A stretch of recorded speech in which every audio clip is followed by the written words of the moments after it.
આજે હનુમાન જયંતીએ બડા બજરંગ ફાઉન્डेशन દ્વારા 17મા વર્ષે ભવ્ય રથયાત્રા યોજાઈ। બડા બજરંગ હનુમાનજી મહારાજ વર્ષમાં ફક્ત એક જ વખત હનુમાન જન્મોત્સવના દિવસે રાજકોટના રાજમાર્ગો પર નગરયાત્રાએ નીકળીને લોકોની મનોકામના પૂર્ણ કરે છે।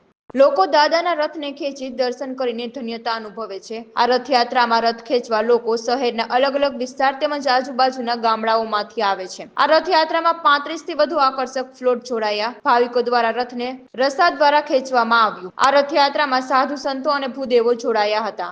આ ભવ્ય રથયાત્રાનો રામનાથપરામાંથી પ્રારંભ થયો છે। Bada Bajrang Chowk, Ramnathpara main road, Garud Garbi Chowk, Viranivadi road, Hathikhana main road, canal road, Gundavadi police ચોકી, પેલેસ રોડ, કર્ણપરા ચોક થી પ્રહલાદ મેઇન રોડ થઈ ભૂપેન્દ્ર રોડ બાલાજી મંદિર ખાતેની યાત્રાની પૂર્ણાહુતિ થશે।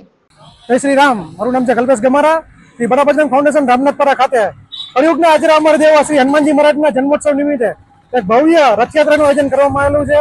આ યાત્રામાં હનુમાનજી મહારાજને રસ્સા દ્વારા રથમાં બેસાડીને ખેંચવામાં આવે છે। લોકો દ્વારા સંપૂર્ણ યાત્રા આવી રીતે પૂરી કરવામાં આવે છે। હજારોની સંખ્યામાં લોકો યાત્રામાં જોડાય છે। ઠેર ઠેર યાત્રાનું સ્વાગત કરવામાં આવે છે।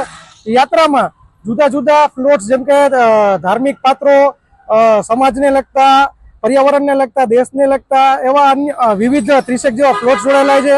દેવી દેવતાના જીવન પાત્રો બનેલા છે।